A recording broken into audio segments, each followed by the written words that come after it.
Masechet Baba Kama, Daf Mem Dalet, on va commencer par Mem Gimel Amud Bet, au tiers de la page. Amarle Rava, I Hachi, Isho Shelo Bechavana, Alpi Edim, Neshalem, Damim.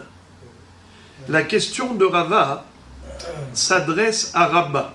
Rava avec Aleph pose la question à Rabba avec He, qui était son maître.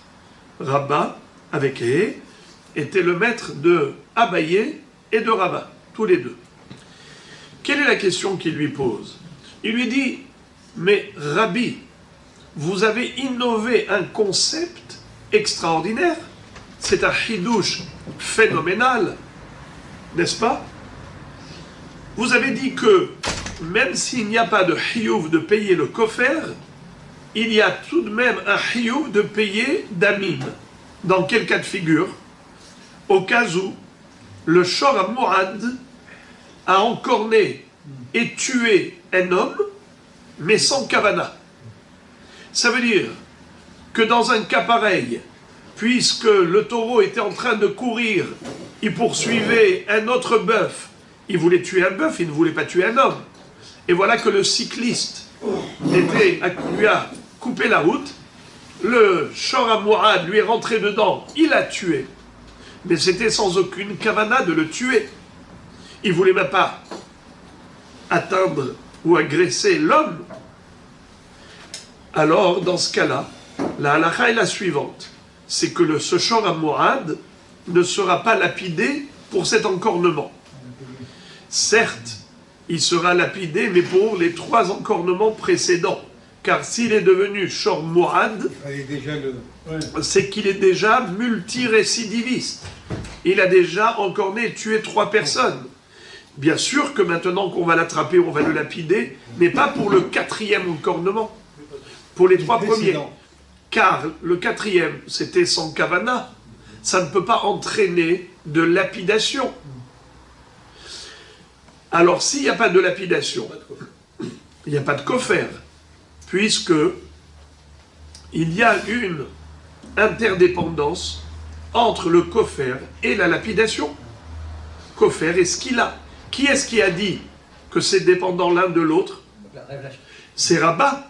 Rabba lui-même qui a déduit de la juxtaposition de la Torah, qui a juxtaposé ces deux notions en écrivant Hashor Isakel, Vegam Be'alav Yumat, Im Kofer Yushat Alav. Donc la Torah a juxtaposé le sujet du kofer au sujet de la skila.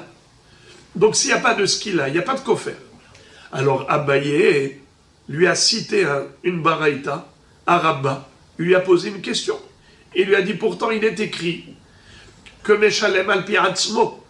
Imaginons que le propriétaire du taureau vienne au Beddin et témoigne contre son shor. Il dit, mon shor a encorné, mon shor ha-mourad a encorné une personne. Et il a tué. Est-ce qu'on va lapider le shor sur la base de cette déposition? Réponse, non. Pourquoi? L'homme ne peut pas être jugé parti, façon de parler. Il ne peut pas être témoin et parti. Un homme ne peut pas être témoin par rapport à lui-même. Donc s'il a témoigné en disant « Remit, Shori et Peloni » mon shor a tué monsieur Untel, normalement, on ne le lapide pas. Et tout de même, il est écrit dans la Braïta « Meshalem al-pi hatzmo » il doit tout de même payer aux héritiers. Il doit payer quelque chose aux héritiers. Qu'est-ce qu'il doit payer?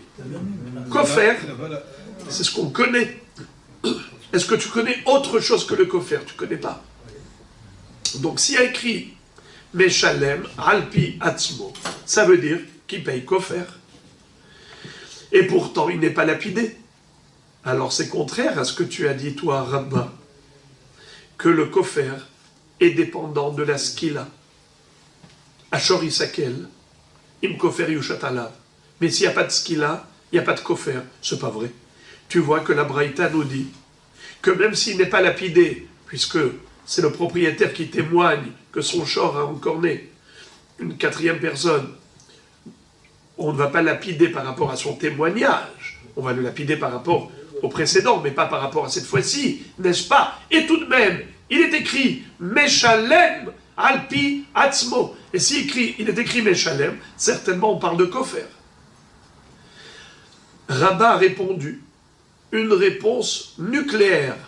On est abasourdi de la réponse de Rabba. Rabba nous dit non, il ne s'agit pas de Kofer.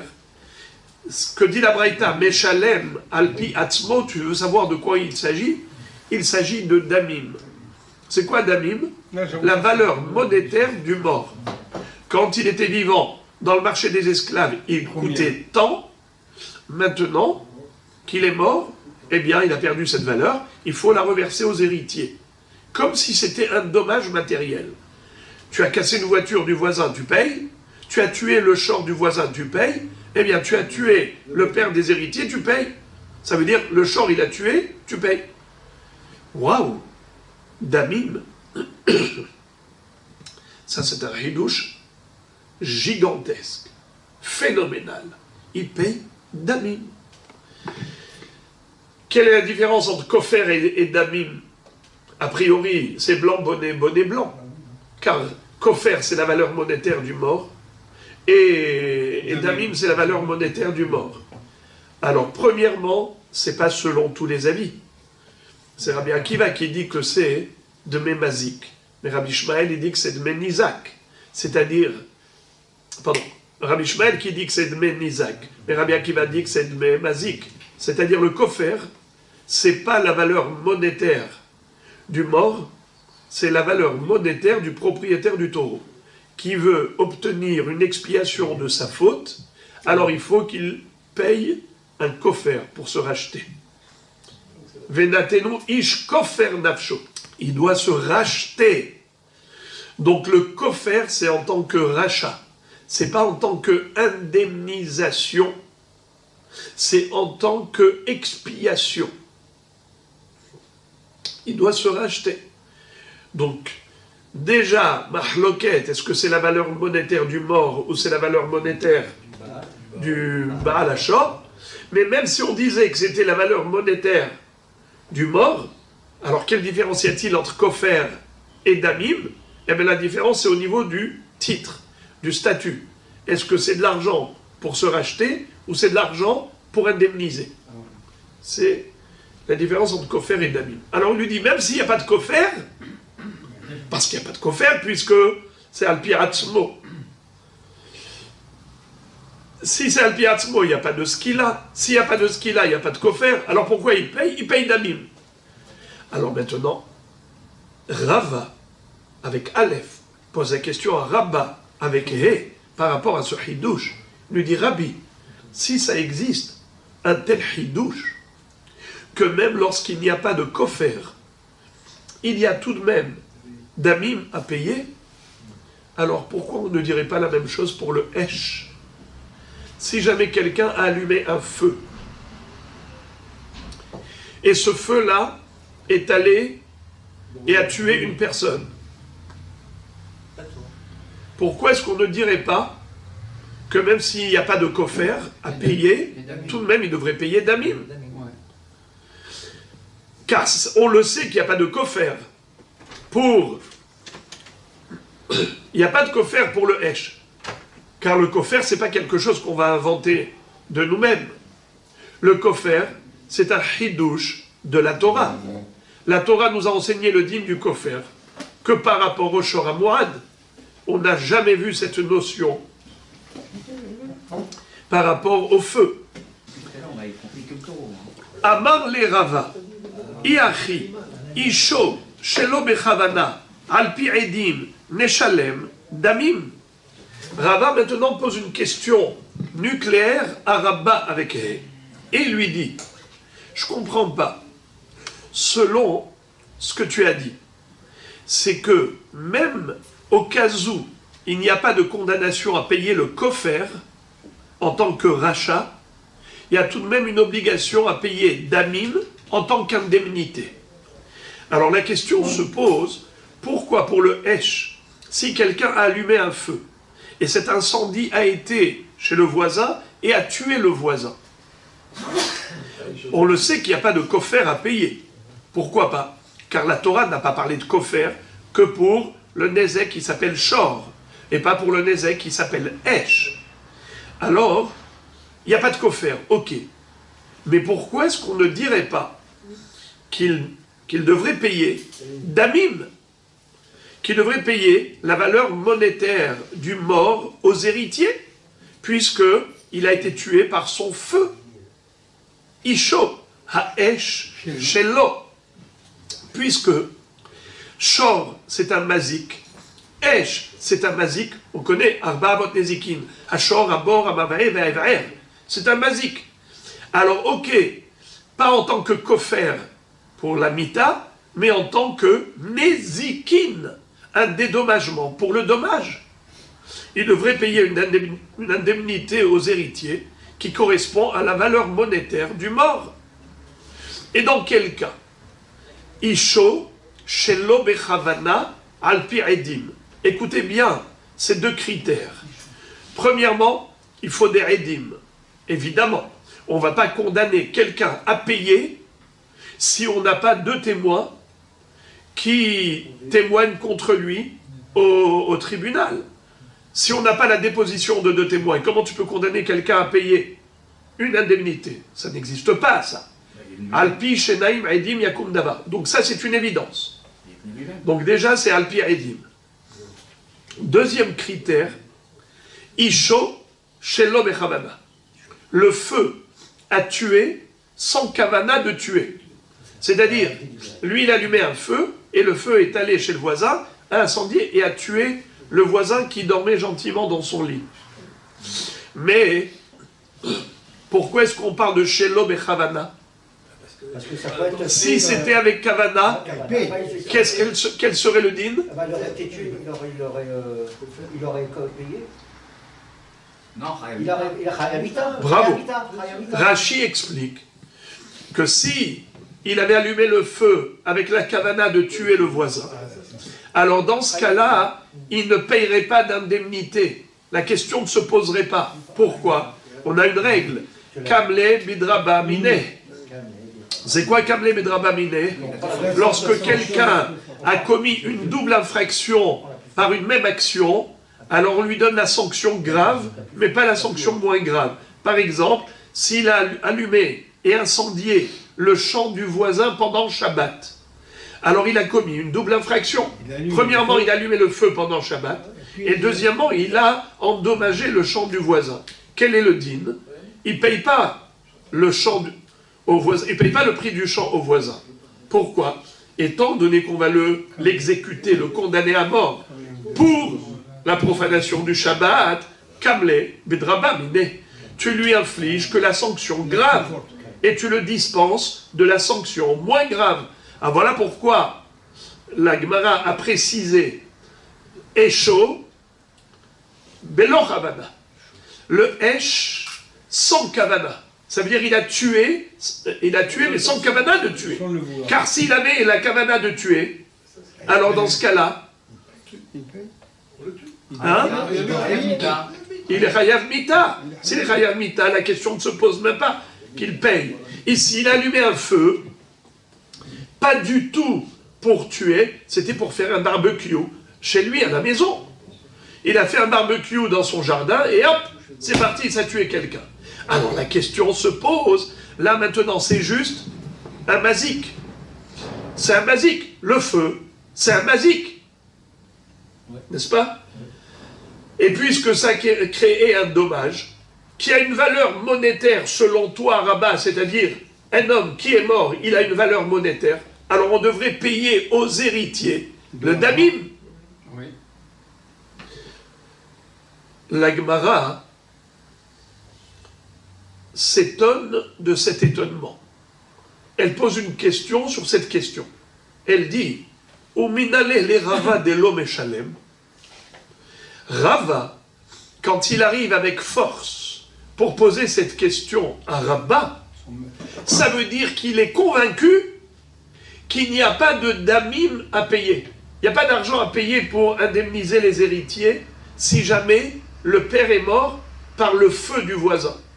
Ça veut dire qu'il est certain qu'il ne faut pas payer les damim. Alors il pose la question, et pourquoi pas? N'est-ce pas? Kamlé. Quoi, Kamlé? Non. Mais non, on vient de dire que il allumait un feu sans la kavana de tuer. Il voulait allumer un barbecue. Donc il n'y a pas de Kamlé Bedrabaminé. Alors, malgré tout, il ne paye pas de damim. Et c'est ça la question. Pourquoi il ne paye pas au moins damim comme pour Shor, Shelo, Bechavana? Eh bien, Moraï Verabota, il a Gemara dit, mais qui t'a dit le contraire? Qui t'a permis de dire le contraire, qu'il n'y a pas de damim? Peut-être que oui, il paye damim. Tu arrives, Rava, avec une question forte contre Rabba, en disant, alors si c'est vrai que même quand il n'y a pas Kofer, il y a damim, parce que le Shor, à Moad, c'est un mazik, et alors même le Hesh, il devrait payer damim. Tu poses cette question, pourquoi tu es convaincu du contraire? Qui t'a dit le contraire? Qui t'a dit qu'il ne paye pas damim? Mais peut-être qu'il paye les damim. C'est la question de la Gemara. Qui t'a dit qu'il ne payerait pas damim? Umidale les ravad elom eshalem. Elima, si on va dire midit nan, est-ce que c'est parce que la Mishnah nous enseigne dans ma Masechet Baba Kama qu'on a déjà vu, Haya gedi kafutlo ve'eved samuchlo ve'nisraf imo hayav eved kafutlo ugdi samuchlo ve'nisraf imo patour Amar Ish Lakish kegon sheitzit begufo shel eved dekamle bedraba mineh.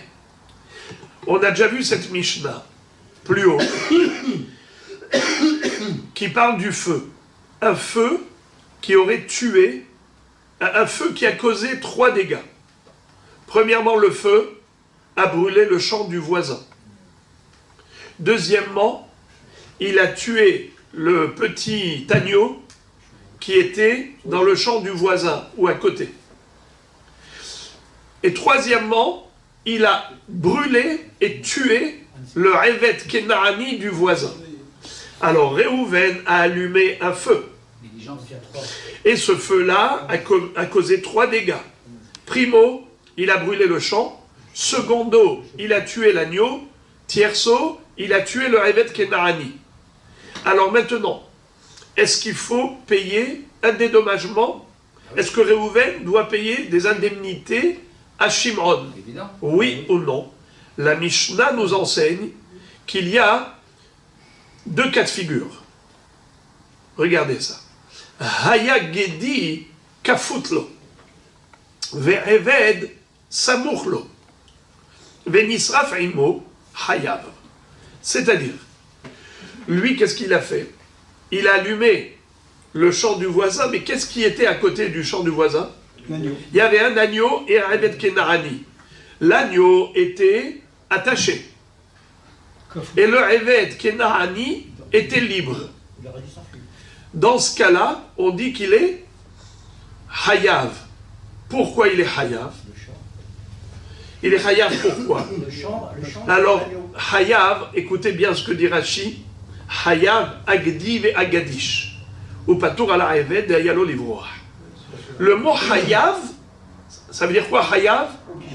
Il est condamné à quoi? À payer quoi? Le champ, la valeur de quoi? Du dédommagement. De quoi? De qui? Le champ, l'agneau et le Révet Kenaani? Bravo! Vous êtes fort. Eh bien non, il ne payera que pour le Gadish, pour le Gedi, mais pas pour le Révet. Gadish, c'est le champ. Gedi, c'est l'agneau.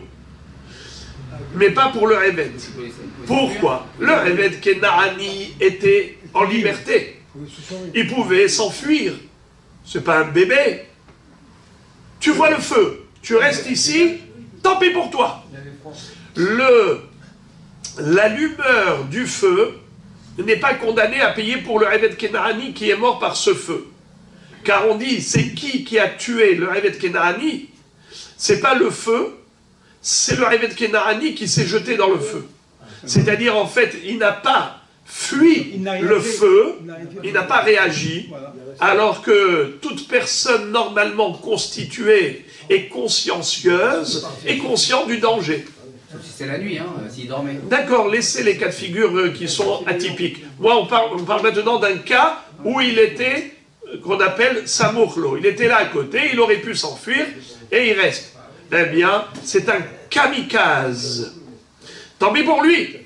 Le Eved Kenaani, c'est lui qui s'avait tué. Alors, en fait, puisque c'est le Eved Kenaani lui-même qui a causé sa propre mort, et non pas l'allumeur du feu, il n'a rien à payer pour le Eved Kenaani. Mais il doit payer pour le Gadish, évidemment, pour le champ, et pour le Gdi, on a dit que le Gdi, il était attaché. Alors, il est hayab de payer que pour le Gadish et le Gedi, mais pas pour le Eved, car le Eved aurait pu s'enfuir. Ça, c'est la première partie de la Mishnah. Mais qu'est-ce qui nous concerne? La deuxième partie. Au cas où, c'était le contraire. Eved kafutlo, ugdi samurlo, venisraf imo patur. Si le Eved Kenaani, lui, était ligoté, donc il ne pouvait pas s'enfuir, et le Gdi était Samourlo, l'agneau était à côté, il pouvait s'enfuir. Venisraf imo. Et voilà que les deux ont été brûlés avec le champ. Patour. Il sera patour de payer. Nahon. Rachid dit, pourquoi patour? Kassava Rava, Hay patour, Eved, Ugdi, Ka'amar. Il sera patour pour le Eved Kenaani et pour l'agneau. Eved, Mishum de Entashlumin, le Eved et la Bemakom Knas, de Shora Muad. C'est-à-dire, pourquoi est-ce qu'il serait patour pour le Eved Kenaani? Parce qu'il est attaché. Hein? Parce qu'il est attaché, on a dit. Oui, mais pourquoi est-ce qu'il n'est pas tour de payer, justement? Il ne peut pas s'enfuir. Mais justement, alors il devrait payer, puisqu'il ne pouvait pas s'enfuir le Eved Kenaani. Non, parce que s'il est attaché, Il pouvait s'enfuir. parce qu'il doit payer parce qu'il était attaché. L'attaché, fuir. Non, Mais c'est écrit patour. Oui, il est pas tour. Patour, c'est-à-dire qu'il ne paye pas. paye pas. Et pourtant, le Eved Kenaani est mort à cause de lui. Oui, parce qu'il était attaché, mais c'est pas lui qui l'a attaché, lui il a fait le feu, il devrait pas être attaché. Oui, mais quand vous voyez quelqu'un qui est attaché, vous allumez un feu, alors... Lui, il n'était pas censé savoir qu'il était attaché. D'accord, mais en tout cas, c'est sûr que il a causé le Nézek. Oui. Est-ce que le Nézek a été causé par lui? Oui. Oui. Alors voilà. Mais il aurait... oui, mais Donc, c'est lui qui l'a attaché. le feu, il va inévitablement tuer le Eved Kenaani, puisque le Eved Kenaani était... C'est pas lui qui l'a attaché. Même si ce n'est pas lui, mais il était déjà attaché au moment où il allumait le feu. Oui, Alors, donc, il va inévitablement le brûler. oui, mais pas toi. Oui, mais quelqu'un d'attaché ne meurt pas. Pourquoi, quand vous attachez quelqu'un, il meurt? Non. Mais si vous allumez un feu à côté de quelqu'un qui est attaché, oui, vous le tuez. Oui, d'accord. Alors maintenant, on nous dit, malgré tout, il ne paye pas. Pas tout, mais pourquoi il ne paye pas? Alors, regardez ça. Rachid dit que, pourquoi pas tout? Mishum de entashlumin le eved, et là, bemakom knas, beshor hamoad. Quand est-ce qu'on paye un kofer pour un Eved Kenaani qui est mort? Ce n'est que si c'est le mazik qui s'appelle Shor HaMoad. Le Shor HaMoad qui a tué un Eved Kenaani, on paye Shloshim chez Kalim comme Knas. Mais pas pour le feu. Donc pour le feu, il ne paye pas. Ve'agdi, Mishum Dayalo Ivroar. Et pour l'agneau, non plus, il ne payera pas. Pourquoi? Parce que l'agneau aurait pu s'enfuir. Rachi ouvre une parenthèse. Rachi dit, pourquoi est-ce qu'on ne dirait pas que ce monsieur est pas tour de payer? Parce que, Kamlem et Drabamine, cet homme, il est condamné à mort. Il a allumé un feu qui va inévitablement tuer le Eved Kenaani. Quelqu'un qui tue un Eved Kenaani, il est condamné à mort, oui ou non? Oui. Quelqu'un qui tue un Eved Kenaani est condamné à la mort, à la peine capitale, exactement comme quelqu'un qui tue un juif normal. Car le Eved Kenaani, il a aussi des mitzvot. Nachon. Alors, Moray Berabota, écoutez bien. Pourquoi est-ce qu'on ne dirait pas que la raison pour laquelle cet homme est patour de payer pour les dommages causés, tels que le gdi, le gadish, et ainsi de suite, il ne sera pas tour? Pourquoi il ne sera pas tour? Parce que Kablem et Drabamine, puisqu'on doit le tuer à cet homme qui a allumé le feu, qui a brûlé le Eved Kenaani, l'a tué. Ce Eved Kenaani ne pouvait pas s'enfuir, il était ligoté. Kafout, ça veut dire il était ligoté, il ne pouvait pas s'enfuir. Donc c'est qui le tueur? C'est l'allumeur du feu. Alors on devrait dire qu'il est patour pour cette raison. Parce qu'il a tué quelqu'un. Pourquoi on est en train de dire qu'il est patour? Pourquoi? Parce qu'il n'y a pas de kofer pour le feu. Le kofer, c'est que pour le shor qui a tué un homme, pas pour le feu qui a tué un homme. Et pourquoi il ne paye pas pour l'agneau? Parce que l'agneau pouvait s'enfuir. Pourquoi tu as besoin de donner ces explications? Tu peux donner une autre explication. C'est qu'il ne paye pas parce qu'on le tue. Et on ne donne pas, et on ne fait pas payer quelqu'un qui est condamné à mort. Pourquoi on ne donne pas cette explication? Rachid dit, Mishum, parce que Ravashi il pense comme ça. Des Kassavar, Esho Mishum Amono, Venkam Hiyuv Mita. Rav, comment il s'appelle?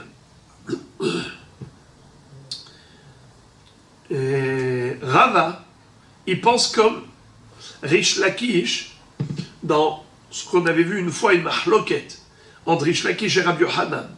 Est-ce que Isho Mishum Hitzav ou Isho Mishum Amono? Quand un homme allume un feu, est-ce que les flammes du feu le rendent responsable de payer comme s'il avait envoyé une flèche? Les flammes de feu, c'est la flèche de l'homme. Donc c'est comme un homme qui envoie une flèche, donc c'est l'homme qui agit par le biais du feu.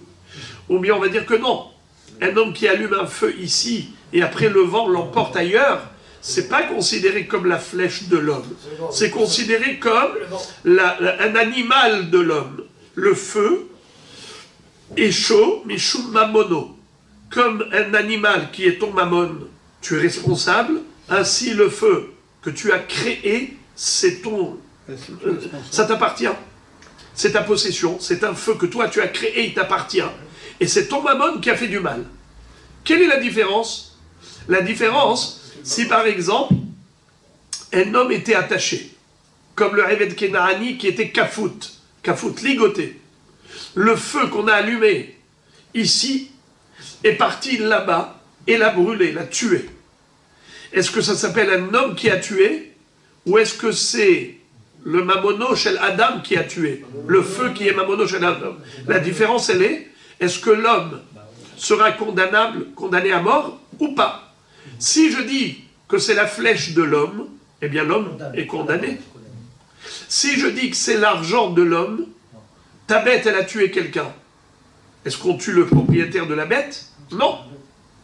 Si la bête a tué quelqu'un, on ne tue pas le propriétaire de la bête. Eh bien là aussi, le feu a tué quelqu'un. On ne tue pas l'allumeur du feu. Alors, dans quel cas?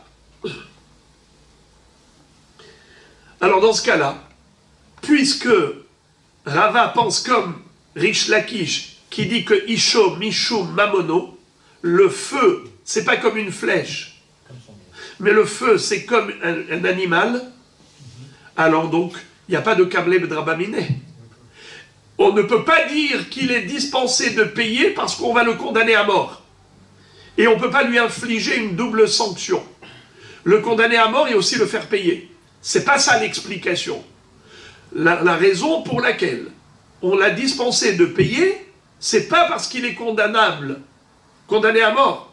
Il n'est pas condamné à mort puisque Rava il pense que Esh c'est Mishum Mamono. Alors pourquoi il est patour?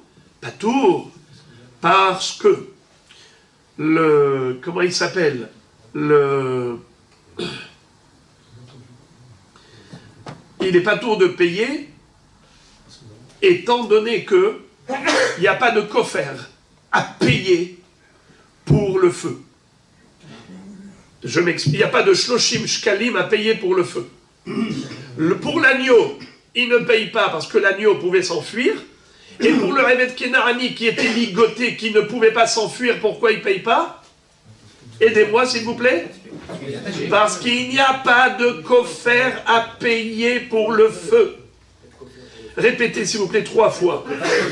Parce qu'il n'y a pas de kofer à payer pour le feu qui tue. Il y a un nézek. Alors voilà, c'est ça la question. Alors maintenant, le kofer, il ne paye pas. Pourquoi il ne payerait pas aussi damim?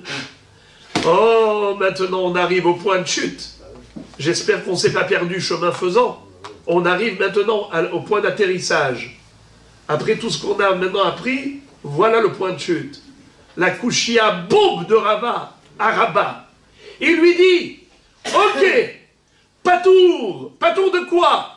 Patour de payer le kofer, de payer, pardon, les shloshim chez Kalim pour le Révet Kenarani. Pour quelle raison? C'est parce qu'il n'y a pas de kofer pour le feu. On ne peut pas inventer un kofer. Il n'y a pas de kofer pour le Révet Kenarani. Et il n'y a pas d'argent à payer pour le gadi, pour l'agneau. Pourquoi il n'y a pas d'argent à payer pour le gdi? Parce qu'il pouvait s'enfuir. Très bien. Alors, le gdi, paye pas tour. Le Révet Kenarani, paye pas. Parce que qu'est-ce que tu veux lui faire payer? Quoi? Qu'est-ce que tu veux faire payer? Damim? Ah non, attendez. Avant Damim. Tu veux faire payer quoi? Kofer. Mais son esh, même si c'est mamono, mais c'est pas un shor. La Torah dit kofer pour un shor qui tue un Révet Kenarani. Je dis kofer, c'est pas le bon mot. Shloshim shekalim, le knas, 30 shekels, seulement si c'était son shor, mais pas pour son feu, pas pour son esh. Alors là, Rav a dit, tu vois, il est écrit patour. Patour, ça veut dire il ne paye rien. S'il ne paye rien, ça veut dire qu'il n'y a pas d'histoire de damim. Or, d'après toi, tu devrais dire qu'il est hayav de payer en tant que damim. Parce qu'après tout, le Révet Kenarani qui est mort, c'est une perte d'argent pour le voisin. Le pauvre Shimon, il était propriétaire d'un Révet Kenarani qui a été brûlé par Réhouven, par le feu de Réhouven. Alors au moins que Réhouven l'indemnise et lui paye des damim, la valeur monétaire. Si ce n'est pas shloshim chez Kalim, mais au moins damim. Alors il s'en sort à bon point. Alors comment tu as pu dire, toi Rabat, qu'il n'y a pas de kofer pour le shor, mais il y a damim? C'est pas vrai? Si c'était vrai, alors pourquoi pour le feu, on ne dirait pas la même chose? Il n'y a pas de kofer, mais il devrait y avoir damim. Réponse. Ha'amarish lakish kegom she'etzit begufo shel ha'eved dekavle bedraba mineh. Une réponse délicieuse, mielleuse. Il dit, en fait, tu veux savoir pourquoi il est écrit patour? Patour, parce que cet homme-là est condamné à mort. Et si il est déjà condamné à mort, il n'est pas condamné à payer. Et pourquoi il est condamné à mort? Mais pourtant, on a dit que Eshom Ishum Mamono. Et Rava, il ne pense pas comme Rabbi Yochanan qui dit que Eshom Ishum Hitzav, que le Esh, c'est comme des flèches. Il pense comme Rish Lakish qui dit que le Esh, le feu, c'est pas des flèches de l'homme. Le feu, c'est Mamono, c'est comme sa bête. L'homme, il a créé un feu, c'est à lui le feu. Il doit le surveiller, comme il doit surveiller sa bête, il doit surveiller le feu. Mais si le feu est allé avec le vent et a fait du mal, eh bien il est responsable. Mais c'est pas lui qui a tué. Alors dans ce cas-là, pourquoi? Dans ce cas-là, il n'est pas tour pour le Révet Kenarani, il devrait être Hayav Damim. Il dit c'est vrai, c'est vrai, il aurait dû payer les damim, mais en l'occurrence, pourquoi la Mishnah a dit patour? C'est parce que il a pris le briquet, et quand il a allumé, il n'a pas allumé le champ du voisin. Il a commencé l'incendie du champ du voisin en allumant le Evet Kenaani lui-même. Il a pris la torche de feu, et il y avait le Evet Kenaani qui était ligoté, et il a mis la torche de feu sur le Evet Kenaani. Il a pris le bidon d'essence, il a arrosé le Evet Kenaani, et il a allumé le Evet Kenaani, il a commencé l'incendie comme ça. Alors, Moraï Verabotaï, celui-là, qu'est-ce qu'il mérite? Hayav Mita. Voilà pourquoi il est patour, il est dispensé de payer des indemnités pour le chevreau, pour le guidi, pour l'agneau et pour le champ. C'est parce que, de toutes les façons, on va le tuer, vu que il est Hayav Mita, Kamle, Bidraba, Miné. La sanction la plus forte. On lui donne la sanction la plus forte, il est Hayav Mitaï, on ne va pas le faire payer. Donc c'est pour ça qu'il ne payera pas les damim. Ah bah oui.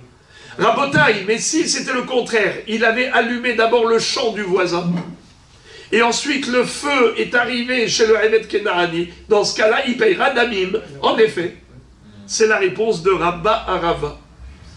Et il lui dit, qui t'a dit qu'il n'y a pas de damim pour le feu? Peut-être que oui.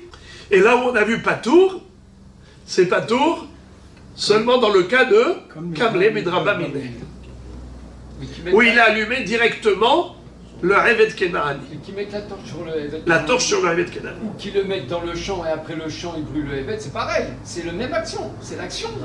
C'est. Vous avez posé une belle question, répondez vous-même. Répondez vous-même. On vient de dire que Rava pense comme Rish Lakish, que le statut du Hesh, c'est pas comme des flèches de l'homme, c'est considéré comme un animal de l'homme. Quel est le din si un animal de l'homme a tué quelqu'un? Est-ce qu'on va tuer le propriétaire de l'animal? Eh bien, pareil. Si le feu est allé et a tué quelqu'un, on ne va pas tuer le propriétaire du feu. C'est pas pareil. Donc si c'est considéré comme quoi faire. Le short, c'est pas l'homme qui a envoyé le short pour tuer quelqu'un, mais là, quand il a mis le feu, c'est lui qui a fait l'action. C'est une belle question, mais je vous laisse réfléchir tout seul. Alors si le feu c'est considéré comme damim, comme l'argent du propriétaire, c'est comme ton short alors. Oui. Le feu, donc il devra payer le coffert alors. Alors on a déjà dit que la Torah, c'est elle qui va légiférer. La Torah a donné cette notion de kofer uniquement par rapport à un animal de l'homme, et pas par rapport au feu. Alors c'est pour ça qu'il lui a posé la question, il lui a dit, ok, il n'y a pas de kofer, c'est normal, mais il devrait y avoir au moins damim. Car toi-même, Rabat, tu as innové un concept, à savoir que s'il n'y a pas de kofer, il y a tout de même damim. Alors tu devrais l'appliquer aussi au feu. Pourquoi seulement au shor? Mais le feu et le shor, ce sont deux mazikim équivalents. Question et réponse. Alors la Gemara va pousser le bouchon plus loin. Et elle va dire, alors d'où Rava a su qu'il n'y a pas de damim pour le hesh? Quand il arrive et il vient poser une question avec fougue à son maître Rabat, et il lui dit, Rabat, si c'est vrai que quand il n'y a pas de kofer, il y a tout de même damim pour le shor, pourquoi on ne dirait pas la même chose pour le hesh? Ça veut dire qu'en effet, il a trouvé une référence, il a trouvé une source où on voit qu'il n'y a pas de damim pour le hesh. Où est-ce qu'il a trouvé cette référence? C'est l'histoire de l'agneau avec le gadish, avec le Evet Kenaani. Ça, c'est pas une preuve. Car là-bas, on peut très bien dire que pourquoi il n'est pas tour de damim? Parce que Kamle Medraba Miné. Parce que déjà, on le condamne à mort. Donc, on ne va pas le condamner aussi à payer. Mais qui te dit que quand il n'y a pas de condamnation à mort, il n'y a pas de damim? Peut-être que oui, il y a damim. Alors sur quoi s'est appuyé Rava pour affirmer une chose pareille? Qu'il n'y a pas de damim? Alors la Gemara cite une baraïta. Ve'ela mehadetania. Rava s'est appuyé sur la baraïta suivante. C'est une baraïta qu'on avait déjà vue. Vous vous rappelez? Il y a quelques semaines. Homer ba'esh mi bebor. She'ha'esh mu'edet le'echol ben davar ha'ra'ui la, ben davar she'eno ra'ui la. Ma she'en ken bebor. Qui est-ce qui se souvient de cette belle baraïta qui faisait une comparaison entre les différents avot nezikin. Et elle nous disait, par exemple, entre autres, que le esh, c'est plus fort que le bor. Il y a une gravité, une sévérité que la Torah a adoptée à l'égard du esh plus que le bor. C'est quoi? C'est que pour le esh, on est hayab de payer, pas seulement pour un objet qui est apte à brûler dans le feu, qui est un combustible, quelque chose qui brûle normalement, mais même pour quelque chose qui n'est pas apte au feu, qui n'est pas un combustible. Même pour ça, tu es condamné à payer. Alors que pour le bor, tu n'es hayab de payer que pour ce qui est apte au bord, mais pas par rapport à ce qui est inapte. Qui est-ce qui se souvient? Qu'est-ce qui est apte au feu et qu'est-ce qui n'est pas apte au feu? Alors, apte au feu, comme on a dit, tout ce qui est consumable. Et qu'est-ce qui est inapte? Eh bien, c'était par exemple, vous vous rappelez les pierres. Moi, par exemple, j'ai une rangée de pierres que j'ai prévue pour la construction de ma maison. Alors j'ai des belles pierres, mais voilà que le bonhomme, il a mis du bois à côté de mes pierres et il les a brûlées, il les a noircies. Alors c'est vrai que c'est pas comme du bois qui va brûler, les pierres elles sont toujours là, mais elles sont inexploitables pour la construction. Ça s'appelle un feu qui brûle une chose qui est inapte au feu, qui n'est pas apte à brûler. Ce n'est pas un combustible, c'est pas fait pour être consumé. Mais malgré tout, le feu l'a endommagé. Est-ce qu'il est hayab de payer, le propriétaire du feu? Oui. Donc ça s'appelle ha'esh et hayab ben davar ha'ra'ouilo, ben davar she'eno ra'ouilo. Que ce soit apte ou inapte, toujours il paye. Alors que pour le bord, quelqu'un qui a creusé un puits dans le domaine public, bord birshut harabim, on a vu qu'il est chayav que s'il y a eu dedans un animal qui est tombé. Venafal shama shor o hamor. Mais pas pour Adam, pas pour Kelim. Si par exemple un homme est tombé dans le puits, il est mort, il paye rien. Si par, n'est-ce pas, même un Evet Kenaani a trébuché, est tombé dans le puits, Réhouven a creusé un puits. Le Evet Kenaani de Shimon a trébuché, tombé dans ce puits, il est mort. Est-ce que Réhouven doit dédommager Shimon? Non. Il a fait un ézek dans le Mais la Torah dit Shor velo Adam. Alors maintenant, Hamor velo Kelim. Si par exemple, l'âne portait des Kelim sur son dos, il a trébuché, il est tombé dans le puits. L'âne est mort et les Kelim se sont cassés. Il payera que pour l'âne, mais pas pour les Kelim. C'est pour ça que la Torah écrit Venafal Shama Shor o Hamor. Shor velo Adam, Hamor velo Kelim. Donc tu vois que le bord, on n'est pas hayav pour tout. Uniquement pour ce qui est apte au bord, pas ce qui est inapte. Que pour Shor, Hamor, mais pas pour Adam et Kelim. Alors que pour le feu, il n'y a pas de différence entre apte et inapte. Il est toujours hayav. Fin de citation de Baraïta. Donc c'est clair, la Baraïta nous a enseigné que Esh, c'est plus Hamour que Bor. Par rapport à quoi? Par rapport aux éléments qui ont une aptitude à brûler ou une inaptitude. Le Bor, par rapport à ce qui est apte au Bor et pas ce qui est inapte. Ok. Ça fait combien de différence qu'il y a entre le Shor et le... entre le Esh et le Bor? Combien de différence entre Esh et Bor? Une différence. C'est Raouille et Eno Raouille. Il y a une seule différence. Le Eno Raouille, pour le feu, Hayav, pour le Bor, Patour. Une différence. La Gemara, Rava pose une question. Il dit, mais pourquoi? On n'a pas dit qu'il y a une deuxième différence? Les flèches. Non. Damim. On devrait dire que si le Hesh a brûlé un Eved Kenaani, le Hesh que Réhouven a allumé dans son jardin pour faire un barbecue, ensuite il est sorti, il a brûlé le Eved Kenaani qui était ligoté là-bas. On devrait dire, c'est vrai qu'il n'y a pas de kofer, mais il devrait payer damim. Alors que pour le bord, il n'y a pas de damim à payer. Pourquoi on a déjà dit bord, shor velo adam, hamor velo kelim.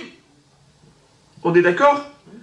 Pourquoi la baraïta n'a pas dit qu'il y a deux différences entre esh et bord? Elle a dit une seule différence. C'est raouille et non raouille. Ce qui est apte au feu, ce qui est inapte. Alors que pour le bord, c'est uniquement ce qui est apte, pas ce qui est inapte.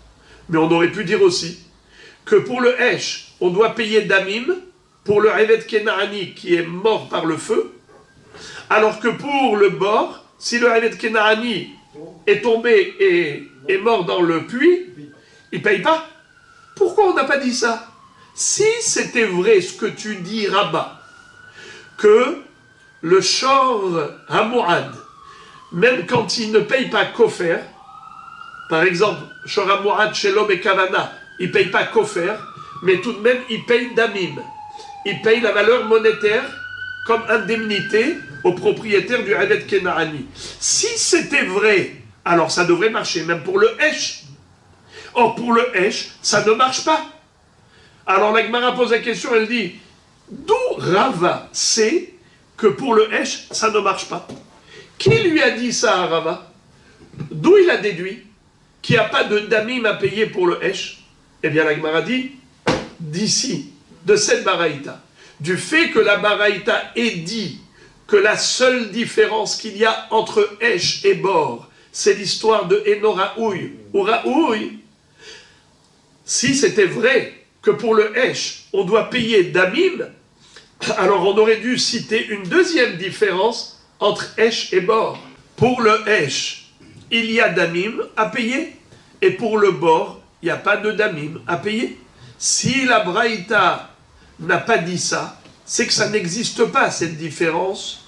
C'est qu'en effet, il n'y a pas de damim à payer, ni pour Hesh, ni pour Bor. C'est pour cela que la Braïta n'a pas cité cette différence. Vous entendez? La Gemara répond, et elle dit, ça, c'est ça la preuve de Rava, mais ce n'est pas une preuve. Pourquoi? D'abord, on relit la preuve. Vela mehadetania, homer ba'esh mi babor, she'aesh mu'edet le'echol, ben davar ha'ra'uila, ben davar she'eno ra'uila, mashem ken babor, ve'ilu she'aesh meshalemet, shelo bechavana, damim mashem ken bebor, lo katane. La Gemara réfute en disant, Dilma, Tana, Veshiyer. Peut-être que Behemet, cette différence, elle existe. Et en effet, il faut payer damim. Si la personne a allumé un feu dans son jardin pour le barbecue, et c'est parti dans le champ du voisin, et que là-bas ça a tué le Eved Kenaani, Behemet, il aurait dû payer les damim, le prix du Eved Kenaani à son voisin Shimon. Pourquoi alors la Braïta n'a pas cité cela comme différence entre Hesh et Bor? Tana Veshier. Qu'est-ce que ça veut dire Tana Veshier? Le Tana n'a pas tout dit.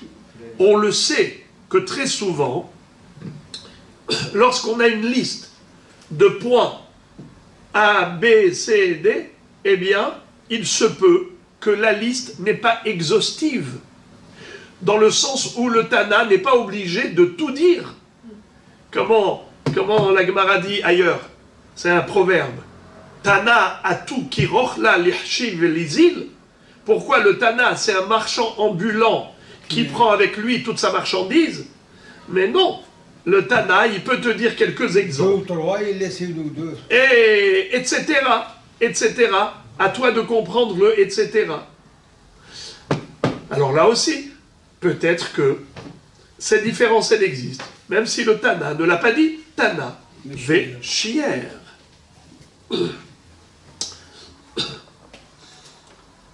Alors, pourquoi Rava est arrivé avec force pour poser cette question à Rabat? Puisque ce n'est pas une preuve qu'il faut pas payer d'amim. Peut-être que oui, il faut payer d'amim. Et là, Rafa Goufé Ibroyem Ibayale. Isho shelo bekavana. Mi meshalem damim או לא? מי אמרינן גבי שור הוא דבכוונה משלם כופר שלא בכוונה משלם דמים, אבל אישו דבכוונה לא משלם כופר שלא בכוונה נמי לא משלם דמים, או דילמה כיוון דגבי שורו שלא בכוונה אף על גב דנקרא כופר משלם דמים, גבי אישו נמי אף על גב דבכוונה לא משלם כופר שלא בכוונה מיד משלם דמים. Qu'est-ce que ça veut dire? La Gemara, cette fois-ci, elle a été vraiment explicite. C'est Baba Kama, on adore, parce que la Gemara, elle est explicite. Parfois, il y a des Gemarotes qui sont concises. On a toujours besoin de Rashi pour nous expliquer. Mais il y a des Gemarotes qui font le travail de Rashi. Ça veut dire que la Gemara, elle s'explique bien clairement, et tu comprends directement de la Gemara. Même sans, Rachid n'a pas eu besoin d'expliquer ça. Alors regardez. Rava, en fait, nous on a cru qu'il est arrivé avec un bulldozer pour contredire Rabat, son maître. Pour lui dire, si c'était vrai qu'il faut payer un damim à la place du kofer, quand il n'y a pas de kofer, au niveau du shor, alors tu devrais dire la même chose pour le feu. Or, on n'a jamais trouvé que pour le feu, on paye damim, au contraire, il y a des sources contradictoires. Non. On n'a pas trouvé de sources contradictoires. Alors, il n'est pas possible que Rava vienne poser des questions à Rabat en le contredisant alors qu'il n'a aucune raison de contredire. En fait, c'est juste le contraire.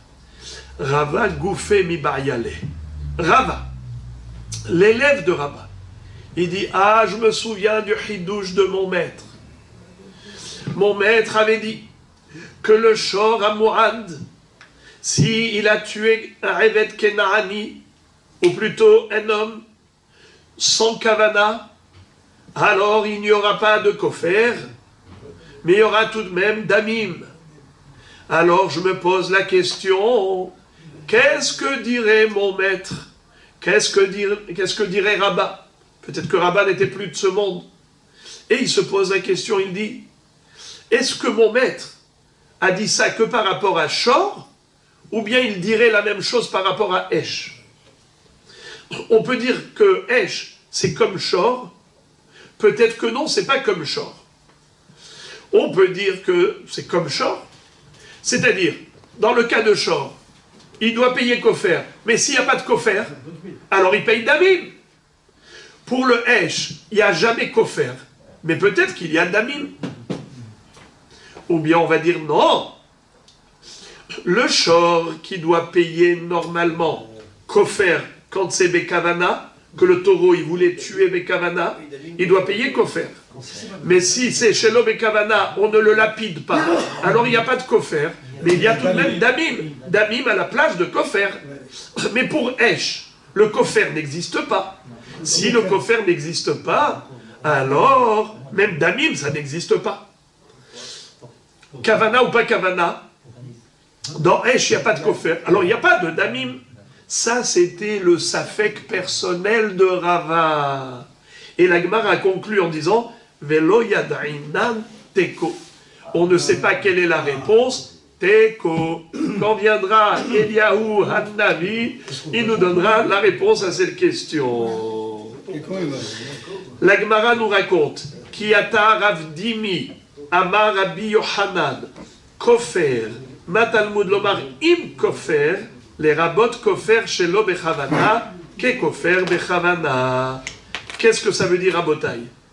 Jusqu'à présent, on a appris l'opinion de Rish Lakish, l'opinion de Rabba. Maintenant, on va apprendre l'opinion de Rabbi Yochanan. Écoutez, allez, interrogation orale. Qui est-ce qui peut me dire quel était le chidouche de Rish Lakish? Quel était le chidouche de Rabba? Allez, Rish Lakish nous a enseigné qu'un Shor HaMoad qui a tué un Eved Kenaani, le propriétaire ne paye, Shelo Bekavana, si c'est Bekavana, il doit payer un knas de 30 shekels. 30 shekels. Mais si c'est Shelo Bekavana, il ne payera pas 30 shekels. Pourquoi? Parce qu'il n'y a pas de ski là. Puisque c'est Shelo Bekavana, il n'a pas fait exprès. Il ne paye pas d'amis. Il voulait tuer un autre bœuf, il a tué un homme, un cycliste, qui lui a coupé la route. Eh bien, dans ce cas-là, il n'est pas lapidé. S'il n'est pas lapidé, il n'y a pas de knas de 30 shekels. Ça, c'est qui a dit ça? Rish Lakish. Rabba, il dit idem pour le kofer. C'est-à-dire, kofer, quand est-ce qu'on parle de kofer? Pas pour un Eved Kenaani, pour un homme normal, qu'on appelle Ben Horin, un homme libre, un homme normal. Si un shor, il est en train de poursuivre un autre shor, et voilà que le cycliste lui a coupé la route, il a tué, qu'est-ce qu'il aurait dû payer? Kofer. Pardon, excusez-moi. Si c'était Bekavana qui voulait le tuer, il devrait payer Kofer. Maintenant que c'est Shelo Bekavana, il ne payera pas le Kofer. Alors, encore une fois, Rish Lakish dispense de Shloshim shekel, du Knas de 30 shekels, si le Shor HaMoad a tué un Eved Kenaani sans Kavana. Rabba dispense du Kofer, le Shor HaMoad qui a tué un homme libre, un homme classique, sans Kavana. Il ne payera pas le Kofer. Maintenant, Rabbi Yochanan dit le contraire de Rabba. Il dit, je ne suis pas d'accord. Bien que Rabbi Yochanan était avant, Rabbi Yochanan va dire, pas du tout. Rabbi Yochanan va dire, il paye le Kofer. Même si c'est Shelo Bekavana. Même s'il n'a pas fait exprès. Et même s'il n'est pas lapidé. Il n'y a aucun rapport entre le Kofer et la lapidation. Même si le shor n'est pas lapidable, son propriétaire doit payer le Kofer. C'est-à-dire, au cas où il a encore né sans Kavana. Sur quoi s'appuie Rabbi Yochanan pour affirmer une chose pareille? Il s'appuie sur un mot. Lequel? Im. On va le lire dans le texte. Kiata Ravdimi Amar Rabbi Yochanan. Kofer. Ma Talmud lomar im kofer. Les rabot kofer shelo bechavana. Ke kofer bechavana. C'est-à-dire, vous vous rappelez du pasouk? Allez, rappelons le pasouk. Im kofer yushat alav venatan pidyon nafsho kechol asher yushat alav. Rashi, dans le Chumash, nous rappelle que le mot im, ici, il est de trop. Parce qu'on aurait dû dire kofer yushat alav. C'est-à-dire que le propriétaire du taureau qui a tué un homme, il faut payer aux héritiers le kofer. Est-ce que c'est facultatif ou impératif? C'est impératif. Alors pourquoi la Torah a écrit le mot im? Ça peut être quand? Lorsque. Et, non, oui c'est vrai, mais le problème c'est que il faut voir le passouk qui est juste avant. Quel est le passouk qui est juste avant? C'est écrit comme ça. Ve'im shor nagahu mitemol shilshom ve'u'ad bib'ala ve'lo yishmerenu ve'hemit ish o isha hashor yisakel ve'gam be'alav yumat im kofer yushat alav ve'natan pidyon nafsho kechol asher yushat alav. Le im ici n'a pas de sens. C'est une suite. On aurait dû dire kofer yushat alav. Alors pourquoi il écrit im? Si. Alors Rabbi Yochanan déduit du mot im, c'est pour nous dire que ce soit comme ceci ou comme cela. Qu'il ait tué Bekavana ou qu'il ait encore né sans Kavana, dans tous les cas de figure, il y a le kofer. Amar le Abaye. Abaye va dire à Rabbi Yochanan, si tu t'appuies sur le mot im pour ajouter Shelo Bechavana, et la merata Eved Nami, Ma Talmud lomar im Eved, les rabot Eved Shelo Bechavana, ke Eved Bechavana, Vechitema achinami, ve'amar Rish Lakish, shor she'emid et ha'eved, shelo bechavana, patur mishloshim shkalim. Regardez-moi ça. Abaye adresse une objection et il dit à Rav Dimi, qui a dit au nom de Rabbi Yochanan que le mot im, ça vient rajouter chez l'homme et Chavana. Pas seulement si le shor a tué Bekavana, même chez l'homme et Kavana. Si c'est comme ça, comment tu peux comprendre le din du Eved Kena'ani? Il est écrit, Rish Lakish a dit que le Eved Kena'ani, hein? Bravo! Si le Shor à Mourad a tué un Eved Kena'ani sans Kavana, il ne payera pas les Shloshim Shekalim. Et pourtant, il est écrit Im. Im Eved Igah. Im Eved Igah Hashor, O Amma, Kesef Shloshim Shekalim iten ladonav, Be'ashor Isakel. Qu'est-ce qu'a dit Rish Lakish? Que s'il n'y a pas de skila, pour le Shor, il n'y a pas de Shloshim Shekel. Et pourtant, il y a écrit le mot im. Alors écoutez la réponse d'Agmara. La réponse d'Agmara, c'est un étonnement. Amar les Gavra Karamit. C'est quoi cette question-là bizarre? Comment tu contredis Rabbi Yochanan? Comment? Tu dis, mais Rabbi Yochanan, il contredit Rish Lakish. C'est comme si, par exemple, je disais, Nissim, pourquoi vous contredisez Moshe? Mais Moshe, il a dit le contraire de vous. Donc vous avez tort. On va dire, mais non. Peut-être c'est lui qui a tort. Ça veut dire, tu ne peux pas me dire pourquoi moi j'ai dit autrement que l'autre. Rabbi Yochanan et Rish Lakish.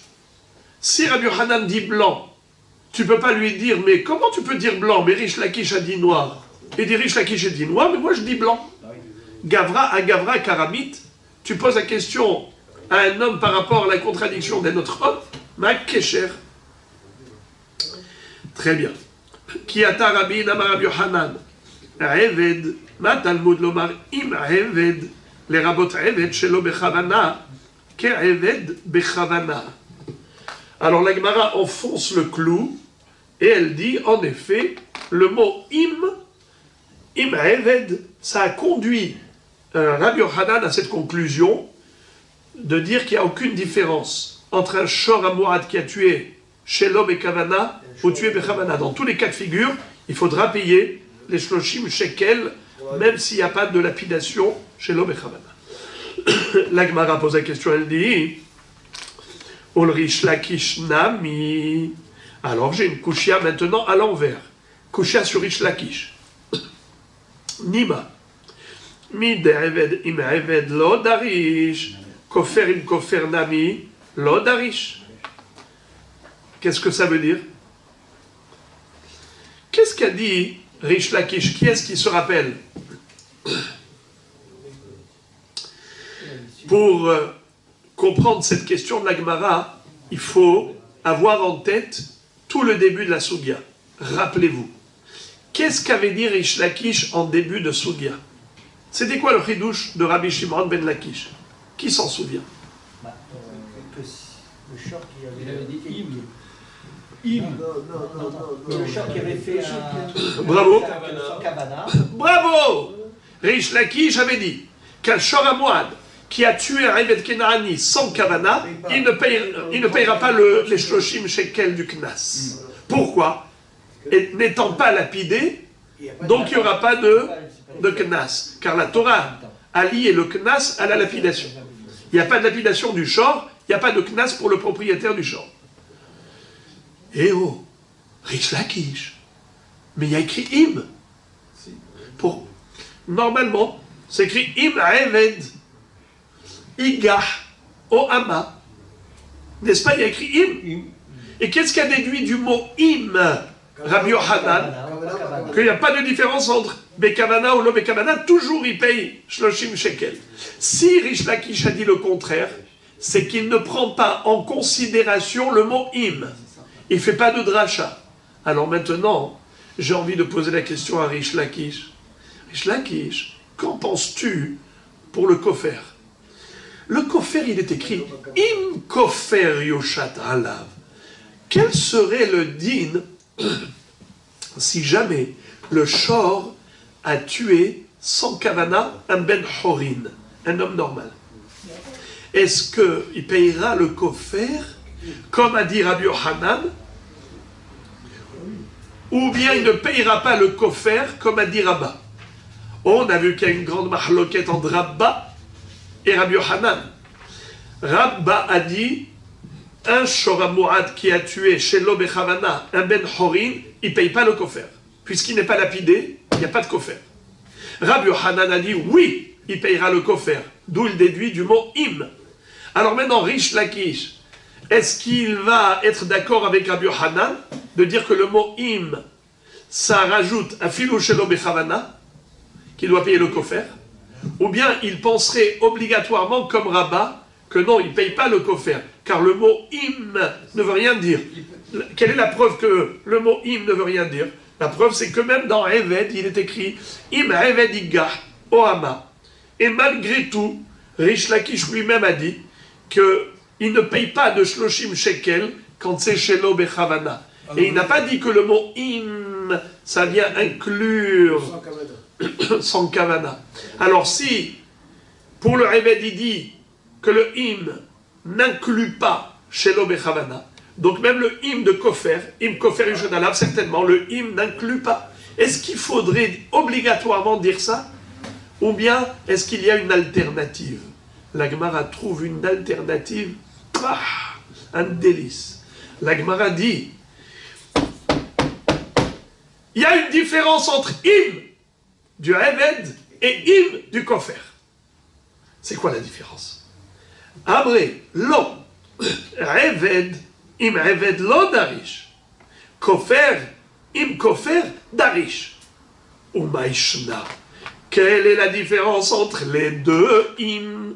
Pourquoi le im du Eved Kenaani ne veut rien dire pour Rish Lakish, alors que le im de kofer, ça peut tout à fait, même d'après Rish Lakish, inclure Shelo Bechavana?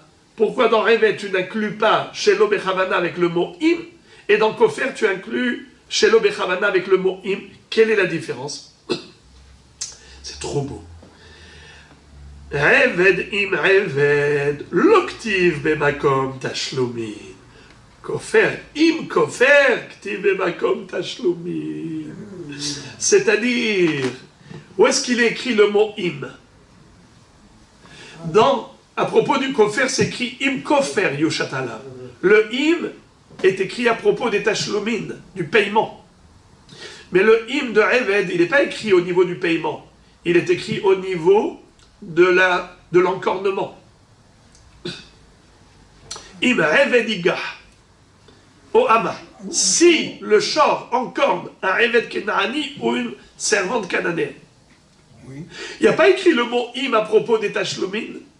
Alors tu ne peux pas rajouter tashlumin chez l'obechavana. Quand est-ce qu'on dit que le im vient condamner à payer aussi bien chez l'obechavana comme bechavana? C'est lorsque le im est écrit dans les tashlumin. Comme par exemple, im kofer yushat alam. Kofer, c'est un paiement. Et le mot im, c'est pour dire tu payes pas seulement quand il a tué bechavana, mais même quand il a tué chez l'obechavana, quand on parle du paiement. Mais le im qui est écrit dans Eved Kenaani, c'est pas au niveau du paiement, c'est pas écrit im shloshim shekel, c'est écrit im Eved. On parle du shor qui a encorné le Eved, on parle de l'encornement du Eved, on parle pas du paiement pour le Eved. Nouveau sujet. Vechen beben, vechen bebat. La Mishnah nous a dit qu'il n'y a pas de différence par rapport à la condamnation du shor amouad ou du shor tam aussi. Le shor tam, on doit le lapider. Le shor mouad, non seulement qu'il doit être lapidé, mais en plus, son propriétaire doit payer le kofer. Il n'y a pas de différence s'il a tué un adulte ou il a tué un enfant. Même lorsqu'il n'a tué que des mineurs, c'est comme s'il a tué un homme majeur. Alors, la Baraïta développe. Tanou Rabanan. O ben Igah, o bat Igah. Les Hayev ala ketanim kagedolim. La Torah, à propos de l'encornement d'un enfant, la Torah écrit clairement O ben yigah, O bat yigah, kamishpat azeh yaaselo. Après avoir parlé de ish o isha, vehemit ish o isha, ki yigah shor ish o isha, elle nous parle aussi O ben yigah, O bat yigah. Quelle différence entre ish et isha et ben ou bat? Eh bien, ça c'est des mineurs, ça c'est des majeurs. Pour dire que la condamnation à lapider le shor qui a tué un enfant, c'est exactement comme un shor qui a tué un adulte. Comme quand il a tué un adulte, il est lapidé, et le propriétaire paiera kofer s'il est shor moine, idem pour la mort d'un enfant qui a été encorné par le shor. Alors maintenant, la Gemara s'étonne. Pourquoi la Torah avait besoin de rajouter un passouk pour nous dire ceci? Mais c'est évident. Pourquoi on a besoin d'écrire quelque chose qui est évident? Regardez la question. Tanou Rabanan, O ben igah, O bat igah, les hayev ala ketanim, kagedolim. Vealo dinhu, mais c'est logique. C'est quoi dinhu? Qui peut me traduire le mot dinhu? Même pas Calvaromer, c'est logique. Din, c'est logique. Pourquoi din, ça veut dire c'est logique? Le din, ça veut dire, d'abord le mot din, c'est diyun. Quand vous réfléchissez, vous jugez. Toute personne qui réfléchit, elle fait que des jugements dans sa tête. Elle réfléchit, elle juge. Alors le din, c'est la logique. Alors, vers l'autre, dinu. Mais c'est logique. Pourquoi? Ho'il, be'chiev adam be'adam, be'chiev shor be'adam, ma k'shechiev adam be'adam, lo shna ben ketanim ligdolim, af k'shechiev shor be'adam, lo tachlogbo ben ketanim la gedolim. C'est-à-dire, imaginons un homme assassin, criminel. Est-ce qu'il y a une différence s'il a tué un enfant ou il a tué un adulte? Non. Alors, de la même façon qu'on n'a pas établi de distinguo au niveau de l'homme, s'il a tué un adulte ou il a tué un enfant, il est toujours condamné à mort, l'assassin criminel. Alors pourquoi tu veux qu'on établisse un distinguo entre un shor qui a encorné un enfant ou un adulte? Il n'y a pas de raison de faire cette différence. Répétons encore une fois, je relis. Mais c'est logique. Adam be'adam. Puisque la Torah a condamné Adam be'adam. Qui peut me traduire, c'est quoi? Adam be'adam. Un enfant ou un homme? Non, Adam be'adam. Traduisez-moi. La Torah a condamné un homme qui a tué un homme. C'est ça, Adam be'adam. Un homme qui a tué un homme. Chiev Adam be'adam.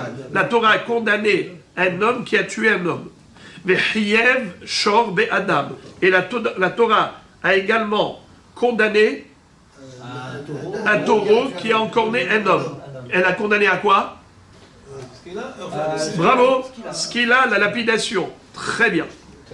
Alors, mak shechiev adam be'adam loshna ben ktanim ligdolim, af shechiev shor be'adam lo tahlokbo ben ktanim ligdolim. De la même façon que quand Adam a tué Adam, on n'a pas distingué entre un enfant et un adulte, il sera toujours condamnable, assassin criminel. Ainsi, le taureau qui a encorné un être humain, il n'y a pas de différence à faire entre un enfant et un adulte.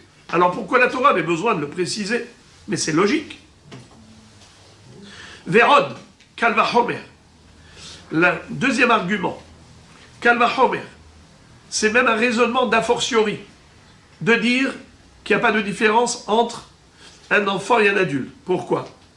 Ma Adam be Adam, shelo asabo ktanim kagedolim, chiev bo ala ketanim kagedolim. Shor ba'adam she'asabo ktanim kagdolim enodin shechiev ala ktanim kagdolim. C'est-à-dire, quel est le din si un enfant tue un adulte? Patour. Quel est le din si une bête toute jeune qui vient de naître a tué un homme adulte? Comme les saquets. On le tue quand même. Hein? On le tue quand même. On tue la bête quand même. On tue la bête quand même. Bien sûr. Elle est lapidable. Ouais, bien sûr. Alors regardez. Au niveau, regardez la différence entre le tueur et le tué. Entre l'assassin et l'assassiné. Quel est le din si un enfant tue? Est-ce qu'il est condamnable? Non. Un adulte qui tue est condamnable. Tu vois qu'on établit un distinguo au niveau du tueur entre un mineur et un majeur. Oui. Ça, c'est au niveau du tueur. Mais au niveau du tué, est-ce qu'on fait une différence? Non. Non. Et d'où vous le savez qu'on ne fait pas de différence entre un mineur et un majeur au niveau d'un assassin criminel. Un homme qui a tué un homme, on a dit il n'y a pas de différence s'il a tué un enfant ou il a tué un adulte. D'où vous le savez? Logique. Zara. Non. On ne va pas condamner quelqu'un à mort parce que c'est logique. Tu ne tueras pas. Tu ne N'importe tueras quelle pas. âme qu'on tue. Mais peut-être c'est Dafka s'il a tué un adulte. Donc tu Bah, le sars. Oui, mais peut-être juste s'il a tué un adulte. c'est- On l'apprend parce que c'est écrit Kol- Vechi yake kol nefesh adam. Ki yake kol nefesh adam. Il est écrit comme ça, kol nefesh adam. N'importe quelle âme. Peu importe si c'est l'âme d'un adulte ou l'âme d'un enfant, c'est une âme. Ouais. La Torah dit nefesh. Ça, c'est pour le tuer. C'est pareil, j'aurais dit quelque part. Pour le tuer, bravo. Pour l'assassiner, alors la Torah, elle a dit, il n'y a pas de différence entre un enfant ou un adulte. Ah non, non. Peu importe qui a été tué, même un enfant, c'est un nefesh. Alors que pour l'assassin, la Torah a établi un distinguo. Où est-ce que nous voyons que Béhémet, la Torah a établi un distinguo? Elle a dit d'Afka, un adulte qui tue est condamnable et pas un enfant qui tue. Parce que c'est écrit, Ve'ish ki yake, kol nefesh adam. Ve'ish. Ish velo katan. Donc au niveau de Adam contre Adam, on dit que, bien que au niveau du tué, on ne fait pas de différence, mais au niveau du tueur, on fait une différence. Alors maintenant, je vais dire le contraire. Bien que, au niveau du tueur, on fait une différence entre grand et petit, on dit grand, condamnable, petit, non condamnable, mais au niveau du tué, de l'assassiné, il n'y a pas de différence entre grands et petits. N'est-ce pas? C'est écrit les psukim qu'on vient de citer. Regarde. Déjà juste ce schéma. Gardez en tête ce schéma. C'est très important le schéma. Le schéma, c'est qu'au niveau des humains, humain contre humain, alors on a dit qu'on établit un distinguo au niveau des tueurs, mais pas au niveau des tués. D'accord? Alors on dit comme ça. Bien que, au niveau du tueur, on a exclu le petit, mais au niveau du tué, on n'a pas exclu les petits. Oui. Alors maintenant, prenons maintenant les animaux. Animal contre Adam. Un animal qui a tué Adam. Est-ce qu'on fait une différence entre un animal petit et un animal grand au niveau du tueur? Non, bravo. Il n'y a pas de différence entre un petit chauve ou un grand chauve. Comme dit Rashi, Shor ben Yomo Karoui Shor. Même s'il vient de naître le chauve, il s'appelle déjà Shor, il est déjà condamnable. Alors, à plus forte raison qu'au niveau du tué, de celui qui est tué, il n'y a pas de différence si le tué, c'est un enfant ou c'est un adulte. Pourquoi? Car au niveau du shor, on est encore plus mahmir. Quelle est la preuve? C'est que nous voyons que le shor, même s'il est petit, il vient de naître, il est lapidé exactement, s'il a tué un adulte, exactement comme s'il était lui-même adulte. D'accord? Eh bien, à plus forte raison que s'il a tué un enfant, c'est sûr que je vais le condamner à la lapidation. Alors la question revient à la case départ. Pourquoi la Torah elle avait besoin d'écrire au benigah, au batigah? C'est la question d'Agmara. La question de la Braïta. La Braïta, elle te dit, c'est logique. Primo, c'est logique par rapport à une comparaison. Secondo, c'est logique par rapport à un kalvachomer, un raisonnement d'a fortiori. Tout ça, c'est pour te donner des arguments, pour dire qu'il n'y a aucune raison de dispenser le propriétaire du charamouad ou de payer le coffre, ou aucune raison de dispenser le chor de lapidation. Pourquoi j'ai besoin de dire, même s'il a lapidé un enfant, il sera... Pardon, même s'il a encore né un enfant, il sera lapidé, ce chor. Mais c'est évident, on a un double argumentaire.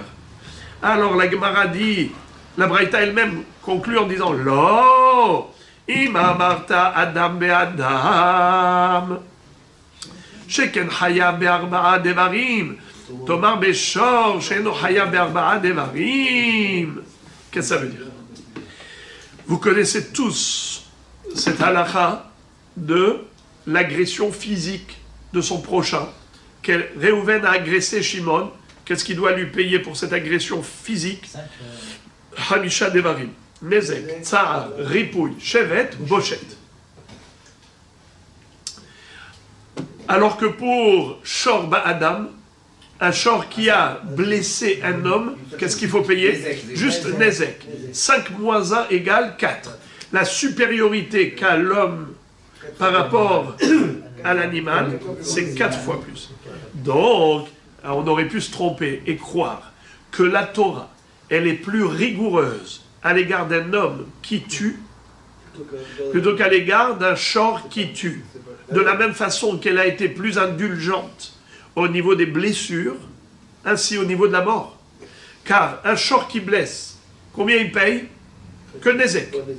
Alors qu'un Adam qui blesse, il paye Hamisha Dvarim. C'est-à-dire 4 éléments de plus. Le shor, il paye que Nezek. Le Adam, il paye Nezek. Tsar, Ripouille, Shevet, Moshe. 4 éléments de plus. Arba'a Devarim. Alors, de la même façon que la Torah était plus stricte à l'égard de l'homme qui blesse physiquement son prochain, peut-être qu'elle a été plus stricte à l'égard de l'homme qui tue son prochain. Alors, même si on a vu qu'un homme qui tue un enfant est Hayav Mita, comme il est écrit, et Ish Kiyake Kol Nefesh Adam, Kol Nefesh, toute âme, jeune et vieux, Otodava. Ainsi, c'est seulement Adam. Mais je ne vais pas dire que c'est pareil pour un animal. Un enfant. Un animal qui tue un enfant. J'aurais dit un animal qui tue un enfant, pas tout. Et qu'est-ce que tu vas me dire? Mais non, pourquoi pas tout?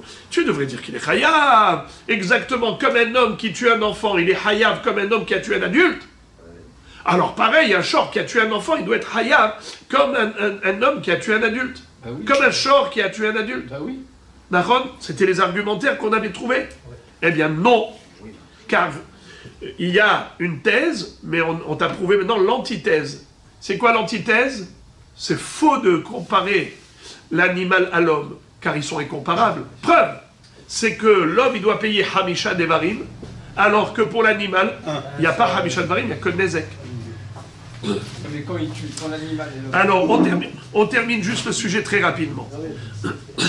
Talmud Omar Obenigar Obatigar, voilà pourquoi la Torah a dû écrire Obenigar li Hayev alaktanim kagedolim. La Braïta nous dit Ven li elabe muadim betaminaim. Ok, ce pasouk-là, il figure à propos de Shor Mourad. Où est-ce que c'est écrit Obenigar Obatigar? C'est à propos d'un taureau qui est déjà Shor Mourad. Qui me dit que c'est idem pour un shortam qui a tué un enfant? La Gemara dit, dis-nous, c'est une logique. Quelle est la logique?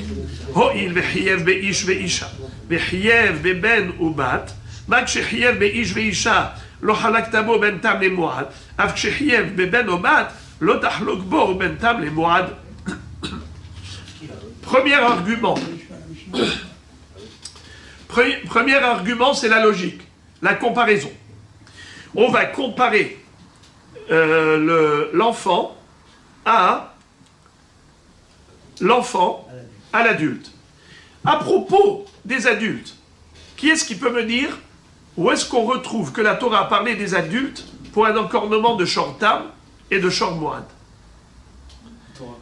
Où est-ce que la Torah le dit? Bravo. Vous l'avez. Vous l'avez sur le côté. Alors regardez, c'est écrit une fois dans Shortam, Vechigar Shor et Ish, o et Isha va mettre. Sakol isakel ashor velo yachel et besaro, ou baral ashor naki. Voilà le pasouk qui parle de Shortam. Il dit clairement un Shortam qui est encore né, soit un homme, soit une femme. Maintenant parlons du Shor Mourad. Veim Shor nagahu mitemol shilshom veuad bib'ala velo ishmerenu, vehemit Ish o Isha. Ashor Isakel Vegam Be'alav Yumat, Im Kofer Yushat Alav et Natan Pidyon Nafsho, Kechol Asher Yushat Alav. C'est clair, net et précis. La Torah nous a parlé de Ish et de Isha pour Shortam, de Ish et de Isha pour Shor Moad. Alors maintenant, la Gemara dit, c'est vrai. Pardon, la Braïta. Chaque fois je dis la Gemara, mais c'est pas la Gemara qui parle, c'est la Braïta. On est en plein Braïta là. On n'a pas terminé la longue Braïta. La Braïta continue et poursuit son raisonnement. Elle dit, pourquoi la Torah a écrit Obenigah Obatigah que dans Shor Moad, mais peut-être que alors ce serait que pour Shor Moad? Quel serait le din pour un Shortam qui a tué un enfant? Est-ce qu'il est lapidé? Oui. Peut-être non. La Gemara dit, la logique veut que oui. Pourquoi? Parce que tu dois comparer l'enfant à l'adulte. De la même façon que pour les adultes, la Torah dit 2 fois. Elle a dit, Shortam, qui a tué un adulte, Isho Isha, il est lapidé. Après elle a dit, Shor Moad, qui a tué un homme ou une femme, adulte, il sera non seulement lapidé, mais même kofer. Maintenant, pour l'enfant qui a été encore né, la Torah n'a parlé que de Shor Moad. Qu'en est-il du Shortam? Eh bien, comparaison. La comparaison est raison. De la même façon que la Torah n'a pas établi de distinguo entre Shortam et Shor Moad pour l'adulte, ainsi on ne devrait pas établir de distinguo entre Shortam et Shor Moad pour l'enfant. C'est logique. Primo. Secondo, Vérod, Kalva Homer. Deuxième argument, raisonnement d'a fortiori. Ma'ish ve'isha, shekenurar koham bin zakim, lo halaktabo, ben tam le moad, ben ou bat, sheipa koham bin zakim, enodin shelo tahlogbo, ben tam le moad. C'est extraordinaire. Qu'est-ce que ça veut dire? Le Kalva Homer, il est bombardesque, mais il faut se concentrer 45 secondes pour le comprendre. Écoutez ça. Kalva Homer. Ma'ish ve'isha shekenura koham bin zakin lo hilakta bo ben tam le moad ben ubat sheyipa koham bin zakin enodin shelo tahlok bo ben tam le moad. Est-ce que vous connaissez cette halakha qui dit Shlosha pgiatan ra'a? D'accord. Hem, Heresh Shote Vekatan. Avoir à faire un Heresh Shote Vekatan, c'est vraiment une malédiction. Pourquoi? Parce que si tu les blesses, si tu leur fais du mal, tu dois payer. Mais si eux te blessent, ils ne payent pas. Shlosha Pgiatan Ra'a. Il y en a 3 que avoir à faire à eux, c'est un malheur. Pourquoi? Parce que toi, tu es condamnable vis-à-vis d'eux, mais eux, vis-à-vis de toi, ils ne sont pas condamnables. D'accord? Eux, si eux te font du mal, tu ne peux rien réclamer. Pourquoi? Parce qu'ils sont inconscients. Mais inversement, si toi tu leur fais du mal, même si c'est un fou, même si c'est un petit, tu dois payer. Alors regardez ça, Rabotai. C'est très fort. Quel est le din